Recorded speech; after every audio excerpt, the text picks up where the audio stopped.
বিসমিল্লাহির রহমানির রহিম।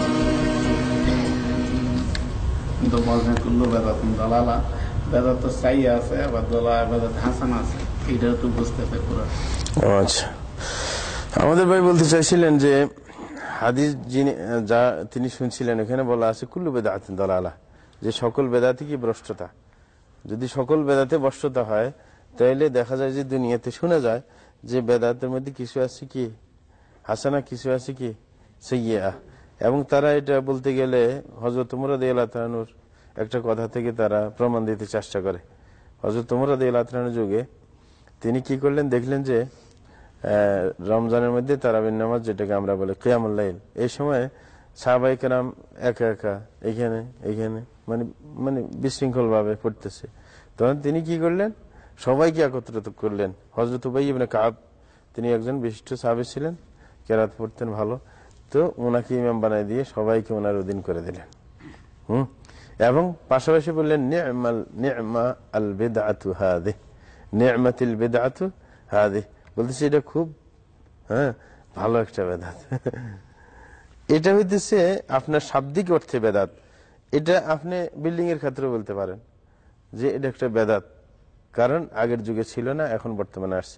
একটা সাইকেল, রিক্সা, হুন্ডা, এরোপ্লেন, সবকিছুই বেদাত, মানে আগে ছিল না। এটা হচ্ছে শাব্দিক বেদাত বলা হয়, শব্দ দিয়ে, যে বেদাত মানে নতুন। বেদাত শব্দের আসল অর্থ কি? নতুন। এই কারণে আল্লাহ জাল্লাহু শাআনহু বলছেন, রসুলকে বলতে বলছেন ওমা কুনতু বিদআম মিনার রাসূল, যে আমি নতুন কেউ নাই। নতুন রসুল না, রসুল আমার আগে আরো ধারাবাহিক আসছিল। নিজেকেও বলছে আমি বেদাত নয়, কি বরং আমার ধারাবাহিকতা আছে নাকি, নতুন করে আসেনি। তাইলে নিজের বলছে যে আমি বেদাত না, বেদাত মানে নতুন না আর কি, কারণ ওনার আগে আরো রসুল আসছিলেন না। তো এটাই আর কি। এটা হচ্ছে শাব্দিক ভাবে, উনিও ওই শাব্দিক অর্থেই বুঝাতে চাইছিলেন যে রসুলের যুগে এরকম ছিল না, এখন উনি এটা করছেন। কিন্তু শরীয়তের দৃষ্টিতে বেদাত কাকে বলে?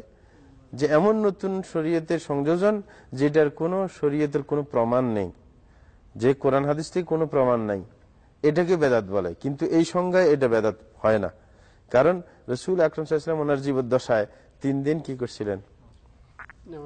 কিয়ামুল লাইল পড়ছিলেন।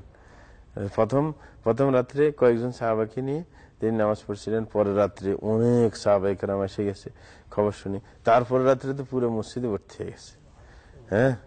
তারপরে রাসূল আকরাম সাল্লাল্লাহু আলাইহি ওয়াসাল্লাম পরে আর বাইর হন নাই, রুম থেকে বাইর হন নাই।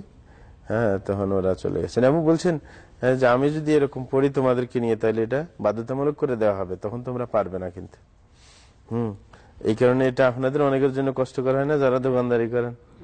যদি রসুল এরকম পড়ে দিতেন তাহলে কি অবস্থাটা হইতো? রসুল বললেন যে না, আমি আর পড়াইব না। তাইলে ওই যে 2-3 দিন পড়াইলেন, এটা তো প্রমাণ যে একসাথে পড়লেন, তাইলে বেদাত হইল না। শরীয়তের পরিভাষায় বেদাত হইতে হইলে কোরআন হাদিসের সমর্থন ছাড়া হইতে হয়, আর এটা তো সমর্থন আছে, রসুল নিজে করছেন। সুতরাং সমর্থন থাকার কারণে এটা আসলে বেদাত হয় না। কথা বুঝছেন? তাইলে সমস্যার সমাধান হয়ে গেল আপনার।